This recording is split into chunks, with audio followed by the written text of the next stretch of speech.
Hi! Good afternoon. Huwag na po natin pagtagalin. Kaya po ako nag-upload ngayon para malaman nyo kung ano at ano ang topic natin ngayon. Hindi.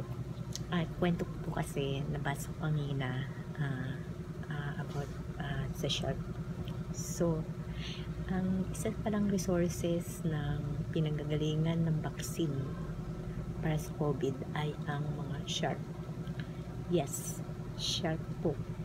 So, kailangan daw ng around 3,000 sharks to be extract 1 ton of squalene.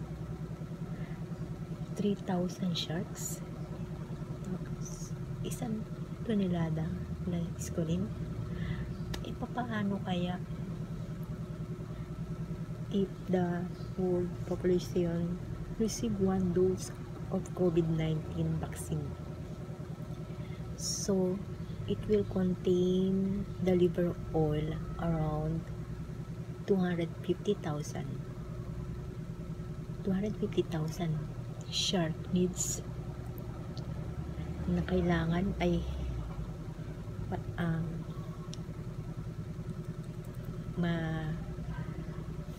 mapatay, at depende pa raw sa amount ng squalene na gagamitin. So yun po. So ang sabi nila, there are so many unknowns of how and big this pandemic might go on. So how many versions of it we have to go through if we continue using sharks. The number of sharks taken for this product will be really high year after year after year. And ayon sa kanila, 3 million sharks are killed every year for squalene. Dahil ginagamit din daw sa cosmetics at machine oil. Ang dami palang kailangan ng shark. So,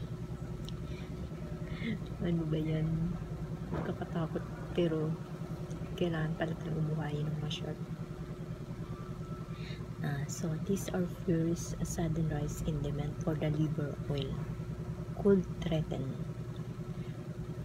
population and see more species become endangered as many species rich in squalene. Sharks are already vulnerable. Half a million sharks could be killed for natural oil to produce coronavirus vaccine. Yan po ang pinaka-importante, kasi sa kanila pa nagagagaling ang natural oil para makagawa ng isang vaccine. Squalene is currently used as an adjuvant in medicine and ingredient that increases the effectiveness of a vaccine by creating a stronger immune response. Yan po. Naintindihan na po. Totoo naman pala na around 3,000 sharks are needed to extract 1 ton of squalene. So, sabi ng isang founder, harvesting some wild animal is never going to be sustainable. Ano naman? Bakit nga naman yung wild animal siya pa mag-produce ng mga predator that doesn't reproduce in huge numbers?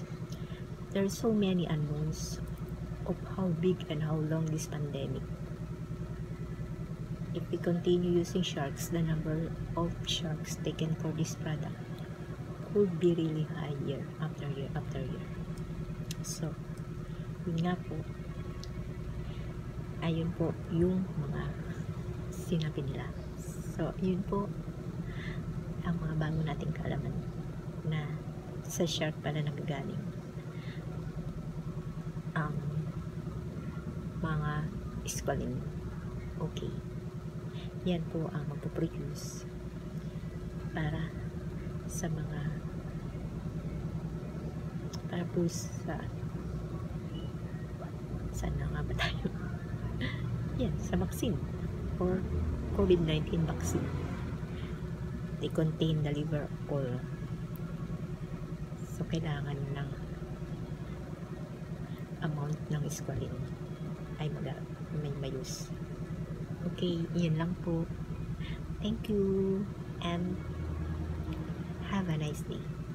Bye-bye.